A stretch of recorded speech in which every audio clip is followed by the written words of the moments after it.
அதிமுக முன்னாள் பொதுச் செயலாளர், முன்னாள் முதலமைச்சர் மறைந்த ஜெயலலிதா அவர்களின் பிறந்த நாள் விழா ஆண்டுதோறும் பிப்ரவரி மாதம் 24ஆம் தேதி அக்கட்சியினரால் மிக சிறப்பாக கொண்டாடப்படுவது வழக்கம். அவரது 78வது பிறந்த நாளை முன்னிட்டு தென்சென்னை வடக்கு கிழக்கு மாவட்டம் 1000 விளக்கு பகுதி கிரியப்பா சாலையில் முன்னாள் 117வது வார்டு மாமன்ற உறுப்பினரும் எம்ஜிஆர் மன்ற மாநில துணை செயலாளருமான பி. ஆறுமுகம் என்கின்ற சின்னையன் ஏற்பாட்டில் 1078 பொதுமக்களுக்கு நலத்திட்ட உதவிகள் மற்றும் அறுசுவை பிரியாணி வழங்கும் நிகழ்ச்சி நடைபெற்றது.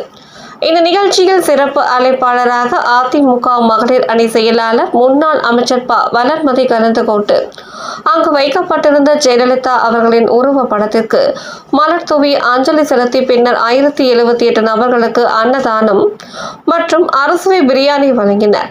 நிகழ்ச்சியில் எல். சங்கர், இந்தியன் பாஸ்கர், தேனே M. Ramesh, stunt Chandru, market Shankar, market Madhan, மெய் ராஜா, மார்க்கெட் பாலு, போஸ், இன்பா, இளவரசன், டிபன் கடை சசி, தேனி சபரிநாதன், நந்தா, ஹரிகரன், பிரகாஷ், தமிழ் உள்ளிட்ட பலர் கலந்து கொண்டனர்.